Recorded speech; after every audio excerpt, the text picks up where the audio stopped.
ಇದು dhaba style tomato ಕರಿ. 50 gram ಎಣ್ಣೆಯನ್ನು ಇದಕ್ಕೆ ಪ್ರೋಕ್ಷಣೆ ಮಾಡಿದ್ದೀನಿ. ಈಗ ಈರುಳ್ಳಿ, 3 ಈರುಳ್ಳಿ, ಸ್ವಲ್ಪ ಸಾಸಿವೆ, ಸ್ವಲ್ಪ ಕಡಲೆಬೇಳೆ, ಸ್ವಲ್ಪ ಉದ್ದಿನಬೇಳೆ, ಇದಾದಮೇಲೆ ಕುಟ್ಟಿರೋ ಬೆಳ್ಳುಳ್ಳಿ, ಇಷ್ಟನ್ನು ಮಾಡಿ ಚೆನ್ನಾಗಿ ಆಯಿಲಲ್ಲಿ ಫ್ರೈ ಮಾಡ್ತಾ ಇರ್ತೀನಿ.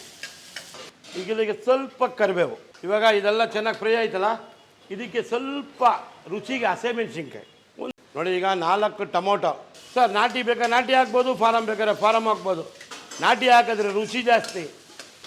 ಇದಕ್ಕೀಗ ಸ್ವಲ್ಪ ಅರಿಶಿನ, 1-2 ಸ್ಪೂನು ಚಿಲ್ಲಿ ಪೌಡ್ರು, 1.5 ಸ್ಪೂನ್ ಧನಿಯಾ ಪುಡಿ, 1/4 ಸ್ಪೂನ್ ಜೀರಿಗೆ ಪುಡಿ. ಈಗ ಇದಕ್ಕೆ ರುಚಿಗೆ ತಕ್ಕಷ್ಟು ಉಪ್ಪು.